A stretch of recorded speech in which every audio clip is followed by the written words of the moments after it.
क्या लगता है कि सरकार की क्या मजबूरी है कि सरकार आईएमए को रेगुलेट नहीं कर पाती? आईएमए दरअसल जो है बेलगाम घोड़ा है। एक दफा योगा की एक क्लास लेते हुए आपने कहा कि 1000 से ज्यादा डॉक्टर डबल डोज वैक्सीन के बाद भी मर गए। ये कैसी डॉक्टरी? डॉक्टर बनना तो स्वामी रामदेव जैसा बनो, जिनके पास कोई डिग्री नहीं है लेकिन फिर भी सबका डॉक्टर है। आपने अपनी स्टेटमेंट तो वापस ली है, लेकिन आईएमए ने 15 दिन में आपका लिखित रूप से माफी का जवाब मांगा, तो क्या आप लिखित रूप में माफी मांगेंगे उनसे? खुदा है ये, अपने आप को समझते क्या है ये बात विज्ञान की हो रही है, तो आप इसमें जीतने के लिए धर्म को बीच में क्यों ले आए? आपने उनको ईसाई बताया आईएमए को, झगड़ा एलोपैथी और आयुर्वेदिक का बन गया है। ये सब करके क्या कुछ खास आपका मुद्दा है? आप हासिल क्या करना चाहते हैं? आईएमए का आपके ऊपर आरोप है कि ये सब करके आप अपनी कोरोनिल ज्यादा बेचना चाहते हैं। क्या आप एक योग गुरु हैं या बिजनेस गुरु हैं या दोनों? कोरोनिल में अगर इतनी ताकत है तो आपके पतंजलि के अपने एम्प्लॉइज की मौत क्यों हुई कोरोना के कारण?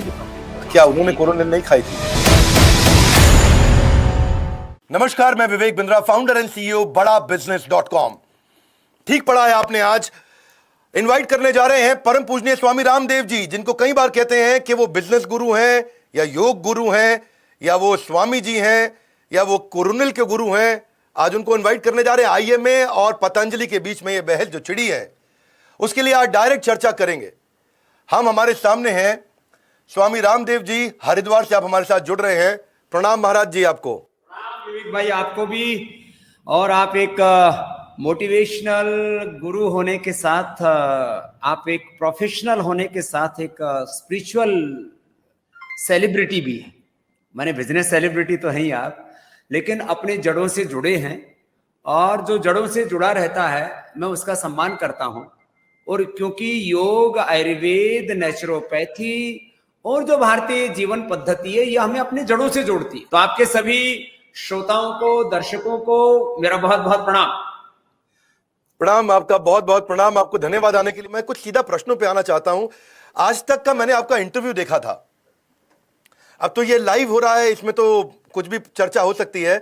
आज तक के चैनल पे आपके और आईएमए के बीच में जो विवाद हुआ है, उसमें यह विवाद इस समय एलोपैथी वर्सेस आयुर्वेद का विवाद बनता चला जा रहा है। तो आपको नहीं लगता इस समय एलोपैथ और आयुर्वेद को आपस में झगड़ा करने की जगह साथ में मिलकर आगे आना चाहिए? आप एलोपैथ पे प्रश्न उठा रहे हैं, एलोपैथ आप पे प्रश्न उठा रहा है, तो अगर ये साथ मिलकर आए तो शायद इस लड़ाई को हम और मजबूत बना सकते थे। मैंने तो ऋग्वेद पढ़ा और ऋग्वेद का अंतिम संदेश ही है विवेक भाई, संगच्छध्वम संवदध्वम संवो मनांशि जानताम देवा भागम यथा पूर्वे संजानाना उपासते परस्परम भावयन्तः श्रेयः परमावाप्स्यते। परंतु मैं प्रथम तो जिन डॉक्टरों ने अपने प्राण न्यौछावर करके दूसरों के प्राण बचाए, उन डॉक्टर्स का, उन नर्सिस का, पूरी मेडिकल स्टाफ का, और हॉस्पिटलों में जो सफाई कर्मचारी हैं, मैं उनको डॉक्टरों से भी ज्यादा महत्व देता हूं। क्योंकि वो नहीं जानते कि ये वायरस उनको इस प्रकार से अपने क्रूर पंजों में लेकर के उनके प्राण का अंत भी करता है। डॉक्टर तो बहुत कुछ जानता है, बहुत सावधानियां भी बरतता है। वो बिंदास होकर के और अपने सेवा में लगा रहता है। इन सब के प्रति मैं अपना गौरव, कृतज्ञता व्यक्त करता हूं।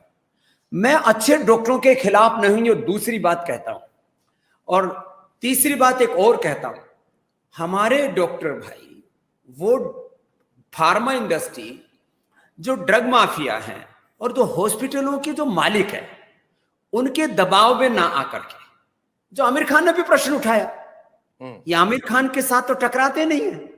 उन्होंने भी कहा कि 50% तक कमीशन लेते हैं साहब आप जब आप टेस्टिंग कराते हैं। डस्टबिन टेस्ट भी उन्होंने बताया कि डस्टबिन टेस्ट भी होता है, बेसिन टेस्ट। हाँ, वो बेसिन टेस्ट, खून डाल देते हैं वॉश बेसिन में और सब रिपोर्ट नॉर्मल बता दो, तो बेसिन टेस्ट भी होता है। तो सब कुछ उन्होंने कहा। क्या अनावश्यक, विवेक भाई, क्या अनावश्यक गैर जरूरी टेस्ट, गैर जरूरी ऑपरेशन, क्या गैर जरूरी एडमिशन और गैर जरूरी दवाइयां, इनके ऊपर प्रश्न उठाना, क्या ये कोई टकराव है? और टकराव तो वो करते हैं, आप गूगल सर्च करके देखिए, आईएमए वर्सेस आयुर्वेद। वो कहते हैं Ayurveda is a pseudo science.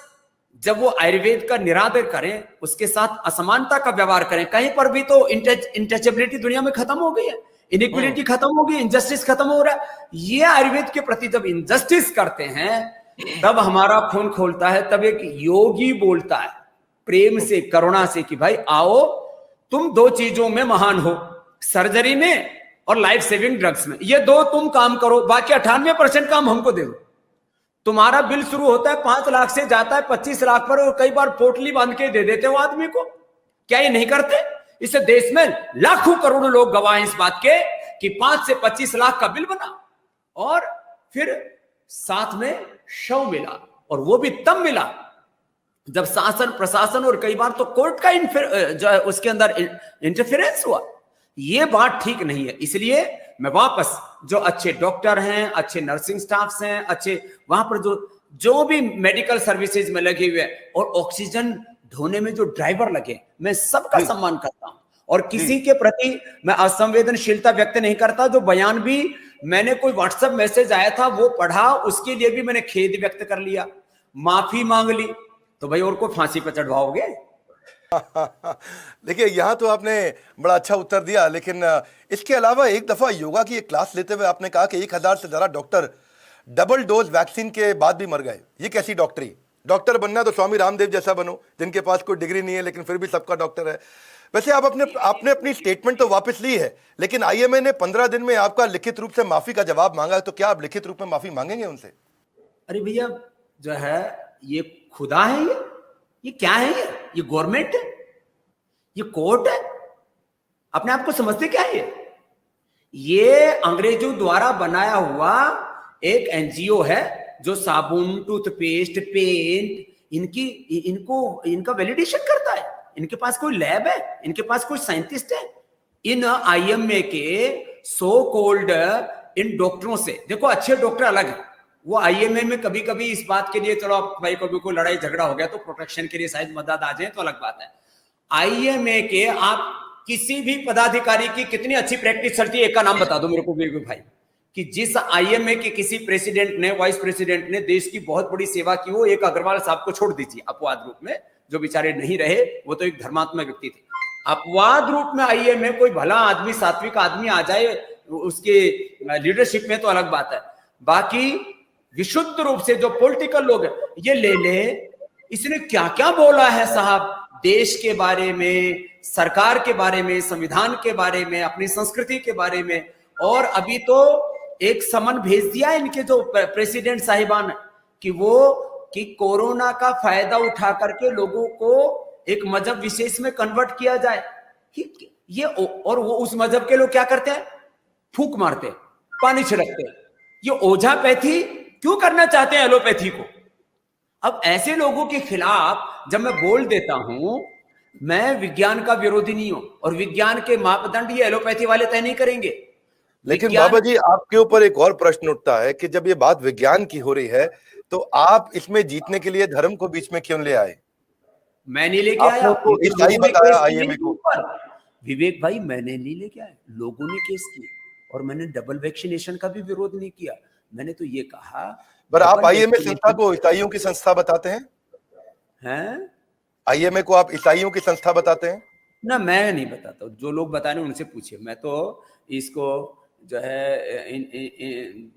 अब दूसरे बहुत कुछ इनके लिए लिखा गया, मैं अब उसको विवाद को नहीं बढ़ाना चाहता। मैं कहता हूं वैक्सीनेशन की डबल डोज के साथ योग आयुर्वेद की डबल डोज ले लो, फिर कोई नहीं मरेगा, पक्की गारंटी है, स्टैम्प पेपर पर लिख करके देता हूं। देखो बात ये है, ये जो मॉडर्न मेडिकल साइंस वाले हैं ना विवेक जी, ये केवल जो है ना, ये जिसको ना न्यूटोनियन साइंस बोलते हैं, माने केवल पदार्थ पर, शरीर को जड़ तत्व मान करके और उसके अलग अलग घटक उनके ऊपर काम करना चाहते हैं। मैं न्यूटन के साथ आइंस्टीन को भी मानता हूं, मैं डार्विन के साथ जो है लेमार्क को भी मानता हूं, मैं कन्फ्यूशियस के साथ चाणक्य को भी मानता हूं, मैं सुकरात के साथ जो है सुश्रुत को भी मानता हूं। मैं तो एक समन्वयवादी व्यक्ति हूं। मैंने कभी भी कोई पोंगापंथी बात की नहीं है, कोई ढोंग आडंबर पाखंड अंधविश्वास की बात नहीं की है। अब विज्ञान सम्मत बात करने में भी इनको मिर्ची क्यों लगती है? तो इनको कोई दवाई बना लेनी चाहिए। मुझे आपका एक प्रश्न बड़ा अच्छा लगा। आपने पिछले चैनल पे आईएमए के एक अधिकारी से पूछा कि आप अपनी साइंस को सर्वशक्तिमान न माने, और जिसपे उन्होंने स्वीकार भी किया कि मैं सर्वशक्तिमान नहीं मानता। लेकिन आईएमए ने आपको एक नई चुनौती दी है। आपने भी उनसे 25 सवाल पूछे, मुझे लगता नहीं है कि उनका उत्तर आएगा, पर उन्होंने आपको भी चुनौती दी है। 100 साल तक नहीं आएगा, क्योंकि उनके पास किसी भी बीमारी का कंट्रोल तो है, क्योर नहीं। मैंने कहा ना, यद्यपि सुश्रुत शल्य चिकित्सा के सर्जरी के आविष्कारक है, इसलिए उसका भी पूरा श्रेय वो लेने की कोशिश ना करें, यहाँ क्रेडिट की बात नहीं है। शल्य चिकित्सा में हमको श्रेष्ठ मानते हैं, उनको इमरजेंसी ट्रीटमेंट में या लाइफ सेविंग ड्रग्स में श्रेष्ठ मानते हैं। बाकी मैंने 25 प्रश्न पूछे कि तुम्हारे पास में सर्दी, जुकाम, BP, thyroid, sugar, cholesterol, arthritis का कोई सॉल्यूशन है? मैंने आपके 25 प्रश्न पढ़े थे, पास पर बाबा जी उन्होंने भी आपसे 5 प्रश्न पूछना चाहते हैं और उन्होंने आपको बुलाया है दोबारा डिबेट के लिए, तो क्या आप उनके 5 प्रश्नों का उत्तर देने के लिए डिबेट पर जाना चाहेंगे? अभी हमने एक जगह न्यूज आर्टिकल में पढ़ा कि वो आपसे मीडिया के सामने 5 सवाल पूछना चाहते हैं। मैं तो सारे देश के, मैं तो कहता हूं मीडिया छोड़ो, सारे देश का मीडिया बुला लो, किसी एक चैनल को नहीं, सारे देश के channel, main stream media, social media, YouTubers, Facebook वाले सब बुला लो एक साथ और एक साथ बहस कर लो, और मैं आपको गारंटी देता हूं वो मेरा एक प्रश्न का उत्तर नहीं दे सकते, और मैं उनके सारे प्रश्नों का उत्तर दूंगा बिना किसी चेले चपाटे के। मेरे पास भी सैकड़ों साइंटिस्टों की फौज है, डॉक्टरों की फौज है, सब कुछ है। मैं उनके 5 लाख से ज्यादा डॉक्टरों का अकेला सामना करने के लिए तैयार हूं, विज्ञान के आधार पर। विज्ञान के आधार पर। बाबा जी अभी आपने कुछ समय पहले बताया कि भाई सर्जरी में आप अच्छे हैं, कुछ चीजों में आप अच्छे हैं, लेकिन 95% काम आयुर्वेद को करने दो। अच्छी लगी आपकी बात सुन के, लेकिन अभी नीमा ने, नेशनल इंटीग्रेटेड मेडिकल एसोसिएशन ने स्वास्थ्य मंत्री को एक लेटर लिख के बोला है कि रिकवरी रेट में सिर्फ एलोपैथी डॉक्टर का हाथ है, और इस विवाद से मुझे लगता है आज 7 लाख आयुर्वेदिक डॉक्टर हैं। आपको नहीं लगता कि उनके आत्मसम्मान पर ठेस पहुंची है? एलोपैथिक जितने भी डॉक्टर्स हैं, ये नीमा कहते हैं कि नेशनल इंटीग्रेटेड मेडिकल एसोसिएशन केवल एलोपैथिक डॉक्टर्स कर पा रहे हैं, आप कहते हैं 95% आयुर्वेद कर रहा है। मैं कह रहा हूं 10% यदि एलोपैथी ने वेंटिलेटर से ऑक्सीजन दे करके या स्टेरॉइड दे करके, एंटीबायोटिक्स दे करके, रेमडेसिविर दे करके उन्होंने 10% लोगों की जान बचाई, तो 90% लोगों की जान बची है, और वो भी 5 से 25 लाख का बिल बना करके। हमने 500 रुपए की जो 545 की कोरोनिल थी, अब तो वो 500 से भी सस्ती कर दी हमने, उनकी तो जो है रेमडेसिविर 4000 से 40,000 की हो गई। तो मैं एक बात ये कहना चाहता हूं, हमने गिलोय का, तुलसी का अपने घर में लगे हुए पी लो ना भाई। हम कब कहते हैं पतंजलि की खरीदो? मैं तो कहता हूं home remedy is the best remedy. और तुम्हारे अंदर जो इनर जो बायोलॉजी है, इनर केमिस्ट्री है, इनर पावर है, वो इन दवाइयों से ज्यादा शक्तिशाली है। तो बाबा जी अगर आयुर्वेद इतना शक्तिशाली है और जिसको आपने पॉपुलर बनाया, ये सब जानते हैं, ये मैं नहीं कह रहा हूं, ये पूरा देश जानता है, दुनिया जानती है कि आपने आयुर्वेद को और योगा को पॉपुलर बनाया। मेरा आपसे प्रश्न है, अगर ये इतना शक्तिशाली भी है, पॉपुलर भी बनाया, आपने इतना रिजल्ट भी क्रिएट किया, आपने पीछे में कहीं सुन रहा था कि 10 करोड़ लोगों को आपने ट्रीट किया है, 1 करोड़ लोगों को आपने रिकवर कराया है, 10 करोड़ लोगों को योगा सिखाया, तो इसके लिए आप कोई यूनिवर्सिटी, कोई कॉलेज, कोई कोर्सेज, कोई सर्टिफिकेशन प्रोग्राम क्यों नहीं शुरू कर देते, ताकि इसका फायदा और लोग उठा सकें और आपके जैसे और स्वामी रामदेव आ सकें? पतंजलि यूनिवर्सिटी का मैं चांसलर हूँ, पूज्य आचार्य बालकृष्ण जी उसके वाइस चांसलर हैं, और अभी ये दुनिया की सबसे बड़ी यूनिवर्सिटी बनने वाली है, जो है 1 लाख से ज्यादा विद्यार्थियों की यूनिवर्सिटी होगी। पतंजलि का सारा पुरुषार्थ से अर्जित जो अर्थ है वो परमार्थ के लिए, वो इसी काम में लगेगा विवेक भाई। दुनिया का सबसे बड़ा MBBS और MD डॉक्टर बनाने वाली यूनिवर्सिटी, कॉलेज भी हम ही खोलेंगे। डॉक्टर बनाने वाले अच्छे डॉक्टर, अच्छे इंजीनियर, माने एग्रीकल्चर से लेकर के, इंडस्ट्री से लेकर के, बिजनेस से लेकर के, आर्ट से लेकर के, हेल्थ से लेकर के। तो अब आप एलोपैथिक डॉक्टर्स भी बनाएंगे? अब आप एलोपैथिक डॉक्टर्स भी बनाएंगे? MBBS MD डॉक्टर बनाएंगे, और वो ऐसे डॉक्टर होंगे जो किसी की किडनी नहीं चोरी करेंगे, किसी का खून नहीं चूसेंगे। यहाँ तो खून निकाल लेते, लिवर निकाल लेते, किडनी निकाल देते और पोटली बांध के दे देते, बोलो कोरोना हुआ था, जिसे आगे कोई चेक भी ना करे कि लिवर किडनी क्या क्या निकाल रखा है इसका। ये हुआ है कि नहीं हुआ बताओ बिंद्रा साहब? हुआ है। आज पतंजलि का, रुचि सोया का 25,000 करोड़ का आर्थिक साम्राज्य, और सारा अर्थ परमार्थ के लिए है। आज करोड़ों लोगों के लिए मेरा कंट्रीब्यूशन है। What is the contribution of doctor लेने? What is the contribution of ये जो इसका जो अध्यक्ष बना हुआ, what is the contribution? IMA का अध्यक्ष का कंट्रीब्यूशन क्या? मानहानि का मुकाबला मुझे करना चाहिए आपको। बाबा जी, ये सारी बात में ऐसा नहीं लगता कि झगड़ा एलोपैथी और आयुर्वेदिक का बन गया है और लोगों का दोनों से विश्वास कम होता जा रहा है, और इससे कहीं हम युद्ध हारने की तरफ तो नहीं आगे बढ़ रहे हैं कोरोना के खिलाफ? आम आदमी का विश्वास तो आयुर्वेद की तरफ यूं गया है कि पहले तो एलोपैथी के हॉस्पिटल में घुसते ही डॉक्टर आयुर्वेद को गाली देते थे। ऑफिशियली रिकॉर्ड पर है ये सब कुछ कि आप और कि आप आयुर्वेद की दवा प्रयोग नहीं कर सकते। क्यों नहीं कर सकते भाई? देखो ये गलत बात है। मैं आपको यही बात कहना चाहता हूं कि देखो, हम कोई झगड़ा नहीं कर रहे, सारी दुनिया के सामने एक सच आ गया कि एलोपैथी वालों के पास में मरते समय तो जा सकते हो, उससे बचा भी सकते हैं आपको कई बार, और कई बार नहीं भी बचा सकते। वो emergency treatment, life saving drugs के लिए ठीक है, सर्जरी के लिए ठीक है, बाकी 98% हमारा बीपी, हमारा शुगर, हमारा थायराइड, वो कपालभाति, अनुलोम विलोम, उज्जाई से, मुक्तावटी से, मधुग्रीट से, वो जो है लिवोग्रिड से, लिवामृत से, वो थायरोग्रिड से, वो पेडानिल गोल्ड अर्थराइटिस से ठीक होगा, और हमने किया है। मैं कहता हूं, एक चैलेंज देता हूं आपके सामने आज फिर से, जी इस प्रश्न पर दिया चैलेंज ये देता हूं कि जितने भी एलोपैथी के डॉक्टर, जिनको भी बीपी हो, जिनको भी शुगर हो, जिनको भी थायराइड की प्रॉब्लम हो, जिनको ओबेसिटी हो, जिनको स्ट्रेस, एंजाइटी, डिप्रेशन हो, हार्ट में ब्लॉकेज हो, और जिनसे चला फिरा ना जाता हो, अर्थराइटिस हो गया हो, वो सब मेरे यहां भर्ती हो जाए, फ्री में उपचार दूंगा। और यदि किसी के पास इतने भी पैसे नहीं हरिद्वार आने जाने के लिए, तो उनको मैं किराया भी दे दूंगा, माने फ्लाइट का या ट्रेन का, जो भी, उनको किराया भी दे दूंगा। यहां आकर के बिना परीक्षा किए आप कैसे आयुर्वेद के बारे में, योग के बारे में झूठ बोल सकते हैं? यदि उनका मोटापा कम ना हो, उनका बीपी शुगर ठीक ना हो, उनका थायराइड ठीक ना हो, तो वो मुझे फांसी पर लटका दे, मुझे मंजूर है, गाली दे फिर दबा करके, ठोक करके। बहुत बड़ा आपने ये कमिटमेंट दे दिया है आज इस समय ऑन एयर। लेकिन मैं अभी एक बात पूछना चाहता हूं, थोड़ा पॉलिटिकल भी हो जाता कभी कभी मुद्दा। पूर्व मुख्य न्यायाधीश रंजन गोगोई जी को मैं देख रहा था कि ट्विटर पे वो उस समय आपके खुल के समर्थन में आ गए, और आपको उन्होंने आईएमए को बेनकाब करने के लिए बधाई दी, ऐसा उन्होंने खुद लिखा। लेकिन मेरा प्रश्न है कि ये सब करके क्या कुछ खास आपका मुद्दा है? आप हासिल क्या करना चाहते हैं? आईएमए का आपके ऊपर आरोप है कि ये सब करके आप अपनी कोरोनिल ज्यादा बेचना चाहते हैं। मैं कोरोनिल तो पहले से बहुत बिक रही है, ये रखिए, ये इतनी बिक रही है। और डॉक्टर भी, जो अच्छे डॉक्टर हैं, वो हॉस्पिटल में जब जाते हैं घर से, तो उनकी पत्नी उनको कहती है, देखो भस्त्रिका, कपालभाति, अनुलोम विलोम करके जाओ, पतंजलि का देसी घी 1 चम्मच उनको खिला करके भेजती है, और उनको बाथरूम में भी वो दंतकांति देती है, और जाते समय 2 गोली, एक कोरोनिल, एक स्वासारी की गोली देते हैं कि आप इसको खा के जाओगे तो इससे आपके लंग अच्छे रहेंगे, आपके हार्ट अच्छे रहेंगे। क्योंकि कोरोना में जो लोग मर रहे हैं, lung, heart, nervous system, immunity की कमजोरी के कारण से मर रहे हैं, तो वो उनको घर से खिला के भेजते हैं, उनकी पत्नियां, उनकी माताएं, उनके घर के बच्चे। इसलिए आप कोरोनिल की चिंता मत कीजिए, कोरोनिल के तो ऊपर लोगों का वैसे ही बहुत विश्वास है, इसलिए कोई किसी का विज्ञापन नहीं है। बात इतनी सी है, जो है सच को जो है कुछ लोग झुठलाना चाहते हैं, तो ये सच और झूठ की लड़ाई है कि भाई आप जो एलोपैथी का श्रेष्ठ है उसको एक्सेप्ट करना चाहिए, और जो आयुर्वेद का जो श्रेष्ठ है तो उसको भी एक्सेप्ट करना चाहिए। और इसमें गोगोई साहब भी यदि समर्थन करते हैं तो उनको दिक्कत क्या है भाई? बहुत अच्छी बात है, बिल्कुल समर्थन तो आपको मिल ही रहा है, क्योंकि आपकी फॉलोइंग बहुत बड़ी है। आपने बिल्कुल ठीक बताया, लोग आपको मानते हैं, आपको पसंद करते हैं। जरा आईएमए के विषय में मैं कहना चाहता हूं कि आईएमए आज की तारीख में, आपने ठीक बताया कि वो साबुन को सर्टिफाई कर रहा है, तेल को सर्टिफाई कर रहा है, टूथपेस्ट को सर्टिफाई कर रहा है आईएमए, बल्ब को सर्टिफाई कर रहा है, वॉल पेंट को सर्टिफाई कर रहा है, ये बेचो वो बेचो, आईएमए सर्टिफाइड, आईएमए सर्टिफाइड। अगर आईएमए आज ये सब करेगा तो आपको क्या लगता है सरकार की क्या मजबूरी है कि वो आईएमए को रेगुलेट नहीं कर पाई? इसके ऊपर हम केस करेंगे, इसके ऊपर हम केस करेंगे। थोड़े पैसे खर्च होंगे, हम भीख मांग लेंगे थोड़े बहुत, और क्या।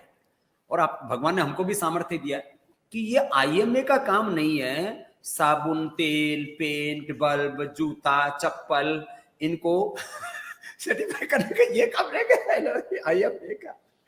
हंसी आती है, अपना मुखोल खुद उड़ा रहे, अपनी पोल खुद खोल रहा है। बोल बाबा हमारी पोल खोल रहा है, अरे तुम्हारी पोल तुम खुद खुलवा रहे हो। थोड़ा तो इनको विवेक से काम लेना चाहिए, विवेक भाई। तो आपको क्या लगता है कि सरकार की क्या मजबूरी है कि सरकार आईएमए को रेगुलेट नहीं कर पा रही?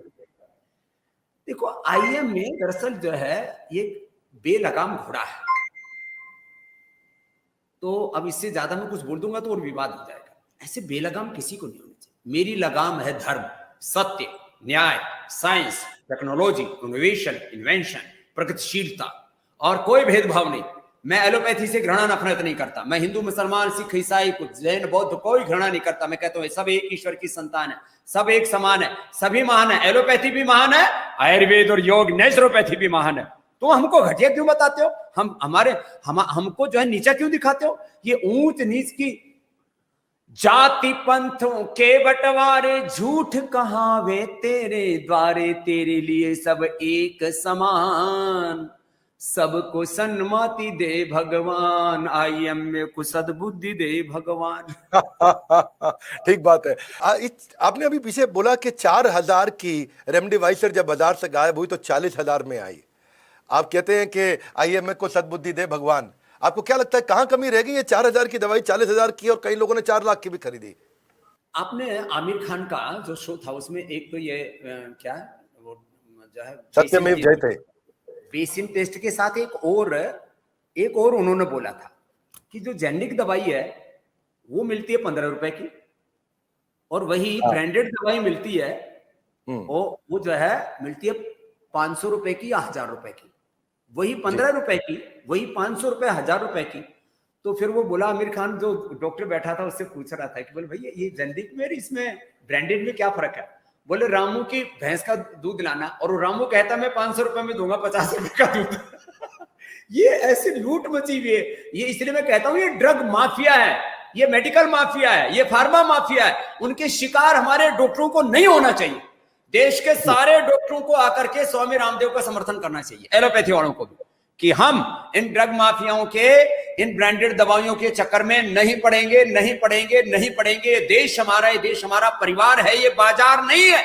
ये देश को बाजार मानना, इसको मार्केट मानना और इंसान को प्रोडक्ट मानना बंद करें। और जो इनके मालिक लोग इनके ऊपर दबाव डाल करके गलत ऑपरेशन, गलत एडमिशन, गलत इनसे प्रिस्क्रिप्शन लिखवाते हैं।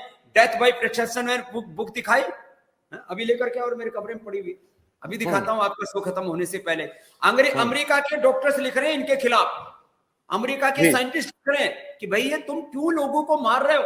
और अभी पिछले 40-50 सालों में जिस तरह से जो है ऑटिज्म बढ़ रहा है, जिस तरह से सेरेब्रल पॉलिसी बढ़ रहा है, जिस तरह से जेनेटिक डिजीज बढ़ रही है, मेरे पास लाइफस्टाइल डिजीज का, जेनेटिक डिजीज का और इनकेरेबल डिजीज का, फैटी लिवर से लेकर के हेपेटाइटिस से लेकर के एंक्लोजिंग स्पाइटिस से लेकर के प्रोस्टेट कैंसर तो मैं 10 दिन से लेकर के 1 महीने में ठीक कर देता हूं, और प्रूफ के साथ, साइंटिफिक एविडेंस के साथ। और क्या प्रमाण चाहिए इसमें मेरे भाई विवेक बताओ। नहीं, प्रमाण आपसे अभी भी आइए। आप आज मैं देख रहा हूं कि आप डॉक्टर की काफी तारीफ भी कर रहे हैं, उनका मनोबल बढ़ा रहे हैं, बल्कि आप उनको अपने साथ जोड़ने का प्रयास भी कर रहे हैं, और अच्छा लगा मुझे सुन के। आप एक हॉस्पिटल भी बनाने जा रहे हैं। आइए, मैं उत्तराखंड अभी भी आपसे लगता है बहुत नाराज है। आप उत्तराखंड में बैठे हैं और वो आपसे इतने नाराज है कि कह रहे हैं कि पब्लिकली पैनल डिस्कशन के लिए मेरे सामने आइए किसी भी एलोपैथिक हॉस्पिटल में, क्योंकि आपने कहीं बोला था कि आजकल एलोपैथिक हॉस्पिटल में भी कोरोनिल दी जा रही है, तो आपको कह रहे हैं कि किसी भी एलोपैथिक हॉस्पिटल में पतंजलि की मेडिसिन से अगर इलाज किया गया हो तो आप हमारा चैलेंज एक्सेप्ट करिए और आकर के हमको दिखाइए। तो क्या आप उनका चैलेंज एक्सेप्ट करेंगे? उत्तराखंड वालों का जवाब देने के लिए तो मेरे शिष्य ही पर्याप्त है। मैं पूरे आईएमए के साथ में दंगल लड़ूंगा। देखो मैं बड़ा पहलवान हूं, बड़े अखाड़े का। मेरी उम्र चाहे 54-55 साल हो गई हो, लेकिन मैं 25 साल वाला, मेरी my biological age is 25 years. तो मैं अभी छोटी मोटी कुश्ती नहीं लड़ूंगा, बड़ी कुश्ती लड़ूंगा। और उसमें भी पराजित करना मकसद नहीं है, सत्य को पराजित नहीं होने देना, सबके सामने सत्य आना चाहिए। देखो भाई, आप अपना काम करो, और मैं तो कहता हूं मिलजुल के करो। मैंने तो आपने देखा होगा आज तक पर भी मैंने 5 बार इस बात को कहा, भाई मेरे 25 प्रश्नों का उत्तर दे दो और मिलजुल के काम कर लो ना। जो आपके पास श्रेष्ठ है, सारे देश को ये बताओ कि एक इंटीग्रेटेड अप्रोच होनी चाहिए ट्रीटमेंट की। अभी भी कर रहा हूं, क्यों नहीं होना चाहिए ऐसा विवेक भाई? मैं आपसे पूछता हूं। मैं तो इंटीग्रेटेड अप्रोच के एकदम समर्थ में हूं, इससे मतलब उसके साथ में एकदम फेवर में खड़ा हूं। लेकिन इसमें डर ये लग रहा है बाबा जी, आज वो डर ये लग रहा है कि डॉक्टर्स और मेडिकल स्टाफ का मनोबल टूटा है और कहीं ना कहीं पेशेंट्स के मन में एलोपैथ के खिलाफ उनका भरोसा उठने लगा है। तो इस लड़ाई से आपको लगता है ऐसा तो नहीं कहीं नुकसान हो जाएगा और पेशेंट का एलोपैथिक से भी भरोसा खत्म हो जाएगा? देखो, एलोपैथी में जो गलत हो रहा है उससे तो भरोसा उठना ही चाहिए। और मैंने कहां उठाया, इन्होंने 5-5 लाख के, 25-25 लाख के बिल बना करके उठाया। जो नॉर्मल डिलीवरी हो सकती थी उनकी डिलीवरी करके बच्चा पैदा किया। जिन लोगों के जो घुटने की ऑपरेशन की जरूरत नहीं थी, मैं कहता हूँ 99% में दवा, 99% में दवा, 99% में आपको ऑपरेशन से बचा देता हूँ। तो जो है भरोसा उठाने वाले लीवर, किडनी चोर ये अपने आप कर रहे हैं। सारे डॉक्टर ऐसे नहीं है। फिर वापस मैं कह रहा हूं, ये भरोसा उठाने वाला काम करते क्यों है? इसलिए मैं आप देखो मेरे भाई, करीब भारत में ये मेडिकल बिजनेस करीब 27 लाख करोड़ रुपए का है। 27 लाख करोड़। मैं तो उनके जो है मतलब पासिंग में भी नहीं हूं। मैं जो काम कर रहा हूं, ये तो मैं उनकी तो माने एडमिशन हॉस्पिटल में 5,000 से शुरू होता है, 50,000 से 1 लाख से। मैं तो 500 रुपए में तो उनका BP, sugar, thyroid, arthritis cure कर देता हूं। और मैं तो कहता हूं कुछ नहीं करो, घर बैठे कपाल भाती आपकी बात सुन के लगता है कि आपकी बात सुन के लगता है कि आयुर्वेद एक अफोर्डेबल और प्रोएक्टिव तरीका है जिससे एक सेहत को ठीक किया जा सकता बातों है। से नहीं लगता, यही सत्य है मेरे भाई। जी, मान लेते हैं ये सत्य है, मैं मान लेता हूं, शायद जनता भी मानेगी इस बात को। पर अगर आयुर्वेद इतना शक्तिशाली था और इतने सालों से चल रहा है और प्राचीन साइंस है, प्राचीन विज्ञान है, तो ये इतना कमजोर क्यों पड़ गया और आज इसको रिवाइव करने में इतनी तकलीफ क्यों आ रही है? हाँ, ये आपने जोरदार प्रश्न पूछा।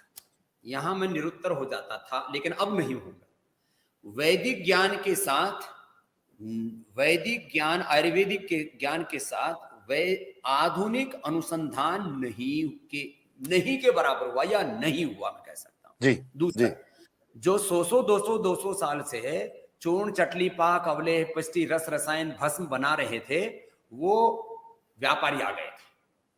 अब मैं किसी का नाम नहीं लूंगा। उन्होंने अपने कारोबार तो खड़े कर लिए, साम्राज्य तो खड़े कर लिए, लेकिन मैं आप एक भी कोई नाम, मैं ब्रांड का नाम नहीं लूंगा, नहीं तो लगेगा बाबा जी अपने वालों को रगड़ने लग गए। मैं किसी को रगड़ा पकड़ी नहीं करता।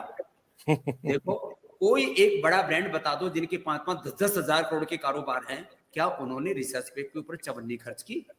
हमने 500 करोड़ रुपए से ज्यादा तो इसके ऊपर खर्च किया है अभी तक, और आने वाले समय में 5 से 10 हजार करोड़ रुपए पतंजलि रिसर्च इंस्टीट्यूट में स्वामी रामदेव, आचार्य बालकृष्ण, पतंजलि योगपीठ में खर्च करने वाले हैं। इसलिए आयुर्वेद का नुकसान हमने किया, ये एलोपैथी वालों ने नहीं किया पहले। इन्होंने तो बाद में फिर हमको सूडो साइंस करना शुरू कर दिया, और जी, इनकी जी, तो इसलिए अब मैं कह रहा हूं, हमने अभी एनिमल ट्रायल किया, ड्रग डिस्कवरी का animal trial, in vivo, in vitro, animal, और डबल, ये जो कोरोनिल भी बनाई, double blind clinical control trial करके बनाए, और आगे भी मुक्तावटी, बीपी का, शुगर का, अर्थराइटिस का, हमने पिडानिल गोल्ड बनाई, ऑर्थोग्रिड बनाई। चूहों की हड्डियां घिस के, एलोपैथी की दवाओं से हम बीमार करते हैं चूहों को, खरगोशों को, दवाई देते हैं आयुर्वेद की, उनको ठीक करते हैं। तो हम एलोपैथी का प्रयोग हम भी कर रहे हैं, बीमार करने के लिए कर रहे हैं। चूहों को बीमार करते हैं, उनकी हड्डियां घिसते हैं, उनको लीवर खराब करते हैं, उनको उनके अंदर इनफर्टिलिटी पैदा करते हैं, और फिर उनको आयुर्वेद की दवा दे करके, और उनको हमने संतति सुधा दे करके, हमने उनको जो है शिवलिंगी, पुत्र जेवक, शतावर और कोंच के बीज दे करके, फिर उनके 15 से 18 दिन, 15 दिन के अंदर उनके बच्चे पैदा हो गए। माने हम अब जो जिस हथियार से हम पर प्रहार करते थे, जिस हथियार से हम पर प्रहार करते थे, अब उसी से हमने उन पर वार किया कि हथियार तुम्हारा, उपचार हमारा। और अब ये चलेगा, ये काम लोक कल्याण के, विश्व कल्याण के लिए पूरी दुनिया योग, आयुर्वेद, नेचुरोपैथी और वैदिक संस्कृति को, सनातन सत्यों को अपनाएगी मेरे भाई विवेक। और ये डेथ बाय प्रिस्क्रिप्शन, इनको मुकदमा ठोकना ही हिम्मत हो इन आईएमए वालों में, तो इसके ऊपर ठोके मुकदमा, ये ले डेथ बाय प्रिस्क्रिप्शन। जी, जी, डेथ बाय प्रिस्क्रिप्शन, मैं देख पा रहा हूं, रे डी स्ट्रैंड एमडी। पर महाराज, मेरा आपसे प्रश्न है कि कोरोनिल में अगर इतनी ताकत है, तो आपके पतंजलि के अपने एम्प्लॉइज की मौत क्यों हुई कोरोना के कारण? क्या उन्होंने कोरोनिल नहीं खाई थी? पतंजलि के साथ में इस समय 100 करोड़ से ज्यादा लोग जुड़े जी, और एक आदमी, कोई पतंजलि का, कोई भी, किसी की भी मृत्यु होना बहुत दर्दनाक है, किसी की नहीं होनी चाहिए। यदि पतंजलि से जुड़ा कोई एक भी व्यक्ति मर क्यों गया, और इन्होंने कितनी मार दी, वेंटिलेटर से कितने लोग वापस आए, हॉस्पिटल से कितने लोग वापस आए। मैं इतनी सी बात कहता हूं, पतंजलि के साथ में 100 करोड़ से ज्यादा का हिंदुस्तान जुड़ा है। डायरेक्टली हमारे 5 लाख से ज्यादा तो एम्प्लॉइज हैं जिनको हमने रोजगार दिया है। हमारे पास में करीब 1 करोड़ तो वॉलेंटियर्स हैं भारत के, करीब जो है 4 लाख गांव के अंदर, इतनी रीच है पतंजलि की। तो आप कहते हैं कि कोरोनिल की दवाई लेने से केवल एक ही एम्प्लॉय की डेथ हुई? नहीं, वो भी कोरोनिल से नहीं हुई। कोरोनिल के साथ में उनको, अब देखो फिर वो कई हॉस्पिटल वालों पे आरोप लगाने वाली बात आ जाएगी कि उसको कितना रेमडेसिविर दिया गया, कितना उसको स्टीरॉइड दिया गया, एंटीबायोटिक। दरअसल उसने बात पूरी मानी नहीं, वो हॉस्पिटल में भर्ती हो गया गलती से। जी, है, मैंने कहा तो आप ये कहना चाहते हैं कि जब कोरोना हो तो हॉस्पिटल में भर्ती ना हुआ जाए? फिर भी चला गया वो। तो इसलिए मैं तो सबसे सलाह दूंगा, यदि आपको 80%, 75-80% भी ऑक्सीजन चला जाता है लेवल, आप दिव्य धारा का प्रयोग करो, पंचकोल का और स्वासारी का काढ़ा प्रयोग, स्वासारी गोल्ड और ले लो, नॉर्मल से थोड़ा सा स्ट्रॉन्ग हो जाता है। और 3 से 5 दिन के अंदर मैं आपको, अब देखो, अब मैं भी एक प्रति प्रश्न करता हूं आपसे, जी जी क्या एलोपैथी में कोरोना मैनेजमेंट के नाम पर जो पैरासीटामोल दिया जा रहा है, बुखार कंट्रोल नहीं करना चाहिए ज्यादा, 100 और 101 तक उसको रहने देना चाहिए 2-3 दिन, क्योंकि बैक्टीरियल वायरल इंफेक्शन अंदर बॉडी में कोई इंफेक्शन है, इन्फ्लेमेशन है, तो बुखार उसको ठीक करने के लिए शरीर करता है। Fever is a not disease, fever is a reflection of internal infection. जी जी जी जी ये जो पैरासीटामोल दे रहे हैं, ये जो एंटीबायोटिक्स दे रहे हैं, ये जो स्टीरॉइड दे रहे हैं, ये जो रेमडेसिविर दे रहे हैं, जो ओबोला की दवाई है, इनका कोई क्लिनिकल कंट्रोल ट्रायल हुआ है तो दे रहे हैं। मैं जो दे रहा हूं इसका क्लिनिकल कंट्रोल ट्रायल हुआ है। तो इन एलोपैथी वालों को जो है, जिसका क्लिनिकल कंट्रोल ट्रायल हुआ है, जिसके ऊपर साइंटिफिक रिसर्च हुआ है, वो दे नहीं रहे, जी। और जिसके ऊपर कोई क्लिनिकल कंट्रोल ट्रायल और रिसर्च नहीं हुआ, वो कोविड मैनेजमेंट के नाम पर क्यों दी जा रही है? आप कहेंगे फिर क्या देना चाहिए, इसके ऊपर विचार करें मिल बैठ करके, वही देना चाहिए। क्यों लोगों को मार रहे हैं? बाबा जी, आप इतना प्रयास कर रहे हैं, आपको 20 साल बाद भविष्य कैसा लगता है? आयुर्वेद का भविष्य आज से 20 साल बाद कैसा होगा? क्या लगता है आपको, क्या ये कहीं भी पॉसिबल है कि आयुर्वेद एलोपैथी के बराबर पॉपुलर हो पाएगा?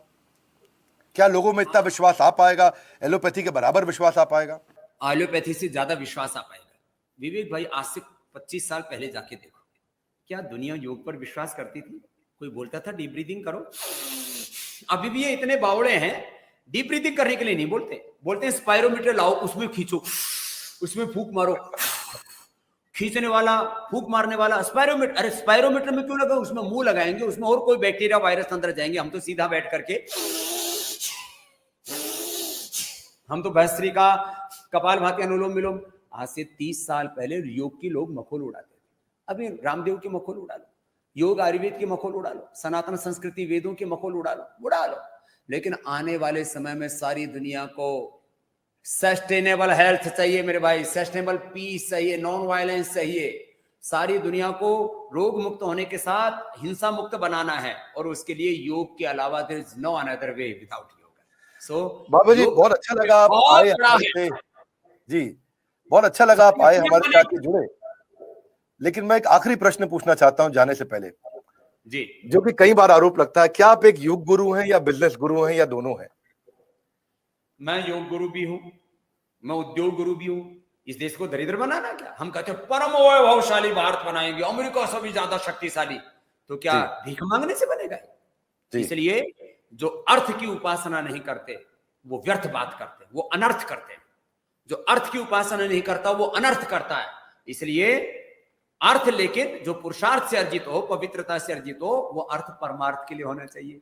इसलिए मैं योग गुरु भी हूं, मैं बिजनेस गुरु भी हूं, मैं टैक्स गुरु भी हूं, मैं योग आध्यात्मिक गुरु भी हूं, मैं सोशल वर्कर भी हूं, मैं सामाजिक, आर्थिक, राजनीतिक, धार्मिक जो है जागरूकता, अवेयरनेस पैदा करने वाला गुरु भी हूं, मैं मोटिवेशनल स्पीकर भी हूं। लोगों को मोटिवेट करता हूं, लेकिन आपका कॉम्पिटिटर नहीं हूं। जो है बड़ा business.com को बड़ा देखना चाहता हूं। मैं चाहता हूं हमारे यहाँ बड़े बड़े काम हो और बढ़े। मैं इसलिए हमने तो Amazon और फ्लिपकार्ट के खिलाफ जो है ना ऑर्डर भी खड़ा कर दिया पूरे देश में। अभी हम 100 करोड़ रुपए देश के लोगों को देने वाले हैं। कैसे? स्वदेशी समृद्धि कार्ड बना रहे हैं। एक भाई जो कार्ड बनाएगा उसको 100 रुपए कार्ड बनाने के मिलेंगे। एक भाई एक महीने में 25 हजार से लेके 1 लाख रुपए कमा सकता है, घर बैठे रोजगार, घर बैठे उपचार। मैं चाहता हूं इस देश में आर्थिक समृद्धि हो, आध्यात्मिक समृद्धि हो, सब प्रकार की प्रगति हो।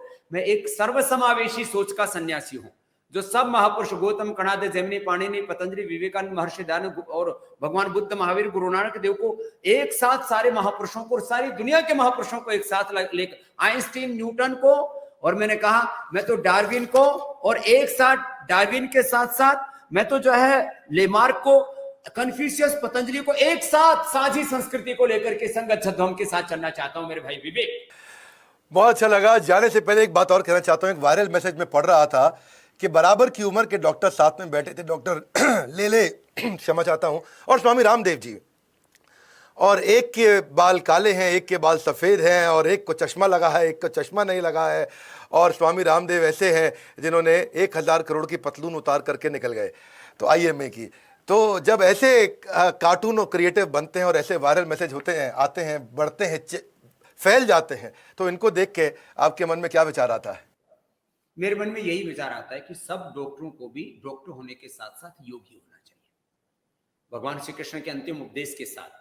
जी जी। तपस्विभ्योऽधिको योगी ज्ञानिभ्योऽपि मतोऽधिकः कर्मिभ्यश्चाधिको योगी तस्मात् योगी भव अर्जुन। सब योगी बने, कर्म योगी बने, एक दूसरे की सहयोगी बने, एक दूसरे की टांग खिंचाई ना करें। मैं किसी की पतलून उतार के नहीं भागा, वो कार्टून बना दिया था। मैं तो चाहता हूं सब अच्छे से जिए और योगी बनेंगे, निरोगी बनेंगे तो 100 साल जिएंगे खुद निरोग। मैं तो किसी भी डॉक्टर को बीमार नहीं देखना चाहता हूं। देखो, मैं किसी डॉक्टर का फिर वापस उपास नहीं उड़ा रहा हूं, लेकिन ज्यादातर जो हार्ट का ऑपरेशन करते हैं डॉक्टर, उनको खुद ही हार्ट अटैक हो जाता है बेचारों को। जो खुद बीपी की, शुगर की, आर्थराइटिस की दूसरों को दवाई देते हैं वो बीमार ना पड़े। इसलिए सबसे हाथ जोड़ के प्रार्थना, सब योग करें और फिर सब मिलजुल करके देश की सेवा करें। स्वास्थ्य दे देश को, समृद्धि दे देश को, ताकत दे देश को, खुद महान बने और मेरा भारत महान बनाए। प्रणाम महाराज जी, बहुत अच्छा लगा आपसे मिलके, आपसे बात करके, और आपने बड़े पॉजिटिव और भगवत गीता के मैसेज के साथ इसको संपूर्ण किया चर्चा को। और हमारे लगभग 3.25 करोड़ सब्सक्राइबर और फॉलोअर अलग अलग प्लेटफॉर्म पे हैं जहां पे लोग इस वीडियो को देखेंगे। उम्मीद करता हूं सबको लाभ होगा। 5 करोड़ मेरे वाले भी साथ में जोड़ लो। और विवेक बिंद्रा जी को मैं देश नहीं दुनिया का सबसे मोटिवेशनल गुरु देखना चाहता हूं, जो अपने देश का नाम, अपने देश का गौरव बढ़ाए और पूरी दुनिया में समृद्धि को बढ़ाए, अर्थ को बढ़ाए, परमार्थ को बढ़ाए। मेरी बहुत बहुत शुभकामनाएं। भगवान आपकी इच्छा जल्दी पूरी करे ताकि हम भी और सेवा में लग सकें, आगे बढ़ सकें, लोगों की मदद कर सकें। बहुत बहुत धन्यवाद पूज्य स्वामी रामदेव जी। और आपके आचार्य बालकृष्ण जी हमारे ऑलरेडी प्रोफेसर हैं बड़ा बिजनेस पे, वो भी आकर के सिखाते हैं। आप दोनों का बहुत बहुत धन्यवाद। Thank you very much. ये थे हमारे साथ आज स्वामी रामदेव जी। कैसा लगा आपको ये चर्चा स्वामी रामदेव जी के साथ में? नीचे हमारे को कमेंट बॉक्स में अपनी राय लिख के बताइए। आपको हमारे प्रश्न कैसे लगे? क्या आप कोई और प्रश्न पूछना चाहते थे? मैं रिक्वेस्ट करूंगा इस वीडियो को शेयर करिए। और मुझे इंटीग्रेटेड साइंस की, अगर मुझसे पर्सनल बात पूछे तो इंटीग्रेटेड साइंस की, यानी कि एलोपैथी और आयुर्वेद, इन दोनों को साथ में जोड़ करके कैसे आगे बढ़ाया जाए, मुझको पर्सनली स्वामी जी का सुझाव बहुत पसंद आया, जिसके ऊपर वो काम कर रहे हैं और हमको मिलकर भी काम करना चाहिए। जिसकी जो ताकत हो उसको स्वीकार करना चाहिए। दोनों की कुछ ना कुछ ताकत है और उसको आगे बढ़ाना चाहिए। मैं कमेंट बॉक्स आके आपको देखना चाहूंगा कि आपके क्या विचार थे, आपको क्या कैसा लगा ये चर्चा, मेरे प्रश्न कैसे लगे, स्वामी जी के उत्तर कैसे लगे। हो सके तो इस वीडियो को शेयर जरूर करिएगा ताकि इस इंटीग्रेटेड साइंस के बारे में लोगों को और ज्ञान मिल सके। हमारे साथ जुड़े रहने के लिए, स्वामी रामदेव जी के साथ आके इस सीधी चर्चा को सुनने और समझने के लिए आप सबका हृदय की गहराइयों से प्रेमपूर्वक बहुत बहुत धन्यवाद।